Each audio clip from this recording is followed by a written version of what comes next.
What's going on, everybody? TheKennyDubz here with another Mega Man X Dive offline video. Today, we'll be going over the card system. Alright, so the card system really isn't that complex, but I figured I would go over it again for the new players and maybe some players that maybe aren't newer but just don't really know how the card system works.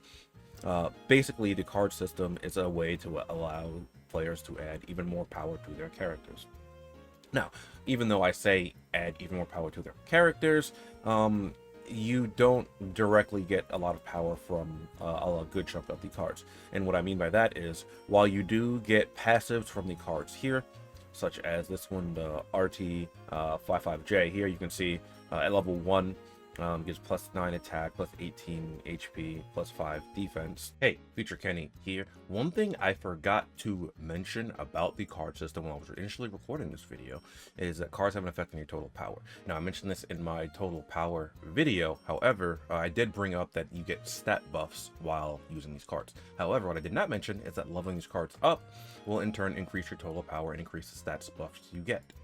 So, just over here, just to show it real quick, you can see right here that my level 30 baton has much higher stats than my level 7 baton here. And if you look at my total power real quick, you see I'm 91,157. If I level up my baton to level 51, you see it has much higher stats now than my level 7 baton, and my total power does indeed go up. I really wanted to make sure I included that in here because I've had to do it when I initially recorded this video. If we go look at the card next to it, the Hunter Crew, you can see that there are 2 passives here lined up for this. And these are the kind of cards that you want to use. You're not really going to be using the cards like this that have no passives because they're really pretty useless, to be quite honest. You want cards with passives. And that's going to be the same for other cards as well, like the Mole Borer, the Rex 2000, Giant Mechanoid, etc. A lot of these cards just will not be used at all. So I spoke a little bit about the cards. Let's talk about how to use the cards. Now, I did mention this in my video about how to raise your total power. If you missed that video and you're curious about how to raise total power, you can go ahead and click the card in the corner up there. So what you're going to do is you're going to come over to your character screen, you click card. You can't really see it because I'm in the way. You can kind of see it there. Click card. And you see here, I already have some cards loaded out here. And the card system is actually a lot simpler than people think it is, to be quite honest. So you can see here that this card, the baton card, has a passive on, a very, very nice passive. This passive allows you to gain life equal to 8% once every 10 seconds when you defeat an enemy with a weapon or skill. Shorthand version is every 10 seconds I can get healed by beating an enemy. And to trigger that, trigger this passive skill, the activation you need red and green. Well, the good thing is, baton card is red, so all you need to do is add a green on top of it. And we have a green card right here. I just picked up Porterman's Trap because the first passive kind of works with what I was using anyway. It can be any green card, but like I mentioned earlier, you really only want cards with passives. Ideally, ones that will work with what you already have loaded in. However, you could put any other green card alongside this and it will work fine. Now, something you might notice is that I have 2 baton cards here. I have one at 5-star and one not at 5-star. That's very, very important because passives of the same name do not stack. Just like in the online version. It doesn't tell you this anywhere on here, but if 2 pets of the same name, they generally don't stack. Hey, Future Kenny here. I mentioned earlier on in this video at some point that the cards with the same name or same passive don't stack. And it's not really mentioned anywhere. It is mentioned on some cards. So, for example, right here on the character cards for the mobility with active condition as a specific character, it will tell you that when you equip more than 1 copy of a card, only the card with the rightmost slot will be activated. That's like hinting at it won't be active if you equip more than 1 copy of it, and it'll be the same for every character card as well, but that also does hold true for other passives as well. Even if I go over here, also it's really weird how that one says only the copy farthest to the right slot will be activated, just because that's confusing wording from the mobile version of the game. And if you look right here real quick at Falcon Armor X, it even tells you When you equip more than one copy of the card, only the card with the higher star rank will be activated. This is what it really should say, just because that's a little bit less confusing that way. And one more example here, if we look at Blinking Slash. Oh, this still only says only rightmost copy will be activated as well. I don't know why it says that. Yeah, that's kind of weird. But yeah, you only one passive of the same name can be activated. So as long as it is a different name, it will generally be active.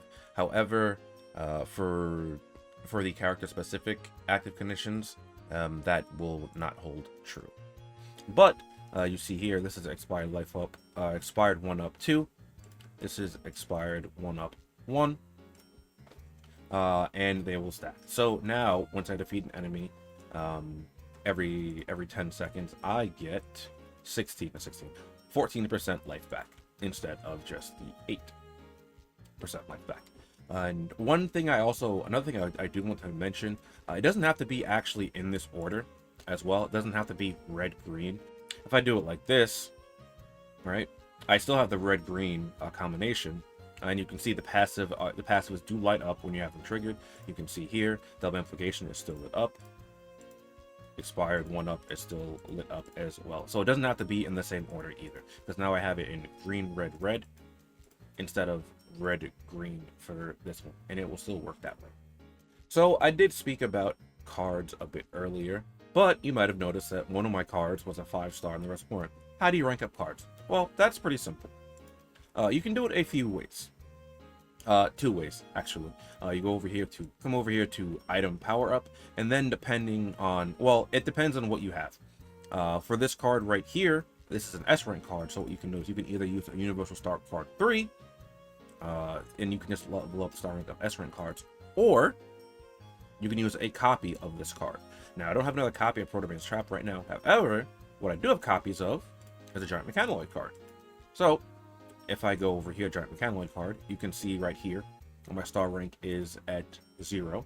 But I do this, the star rank suddenly goes up. I click power up, I rank it up. I click power up again by selecting another Giant Mechanoid card. I get it to 2-star. And you might be wondering, well, what if I just use another A rank card? Will that work?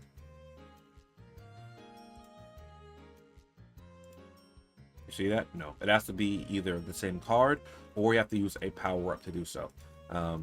And I do have an A rank power up right here, so I can use that right there. You can use S rank power ups on A rank cards, but you probably shouldn't do that, because A rank cards are, just use the ones that you can get for the appropriate rank. If you're feeling lazy, you can definitely do it. And same for B rank cards as well. Here, if I go to item power up, you see that I have some of the B rank versions of these as well, so I can use this here.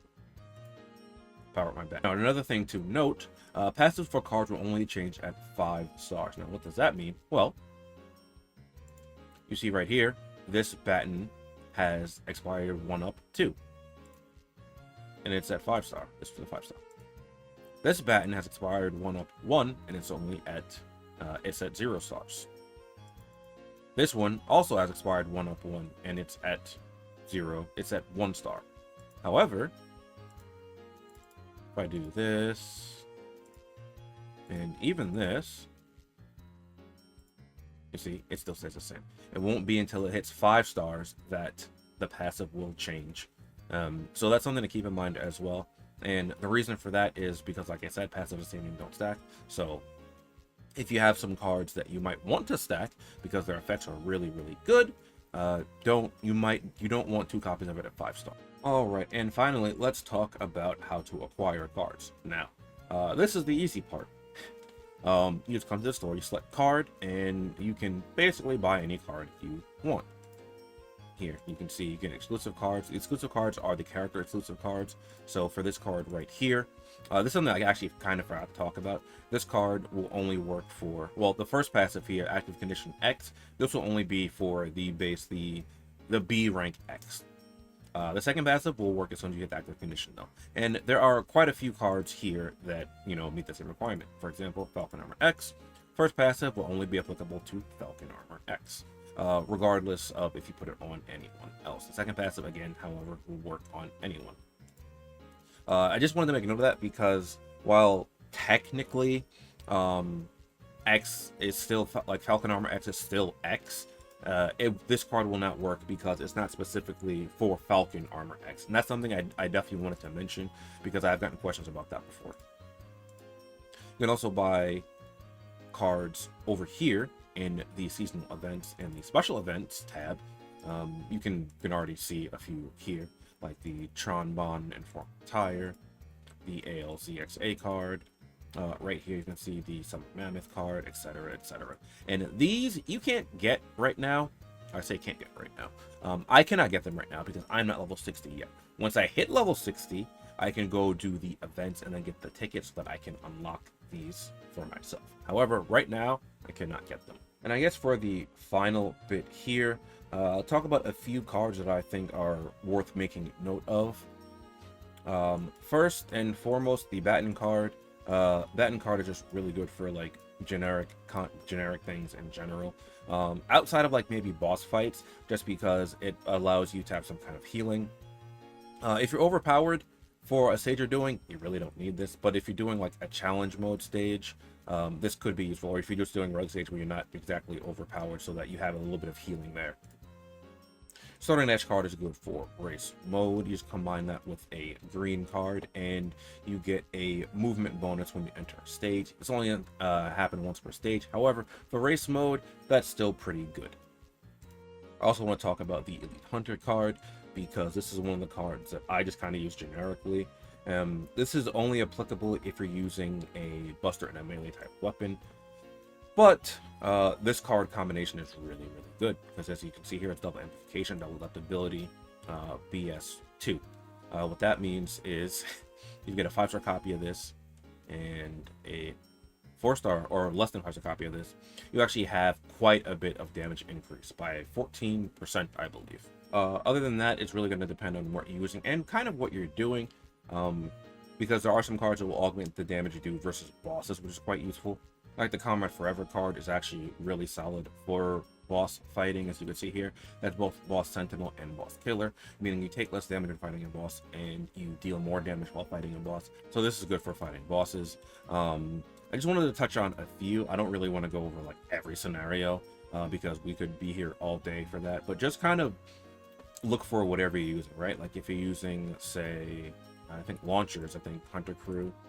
Hunter Crew is okay for launcher users. As launcher adaptability force, they take 4% less damage using a launcher. Elf's Convergence is good for machine gun and launcher as well, and so on and so forth. Again, I don't want to go over every combination because we could be here for a long time. I just want to kind of go over the basis of the card function or the card system, how to use it, and you know, just a few cards that I think are pretty, and just a few cards that I think are worth noting. Specifically the Batten setup, because you can just plop on Batten and just do like all of Soaring and not really need to change your card setup.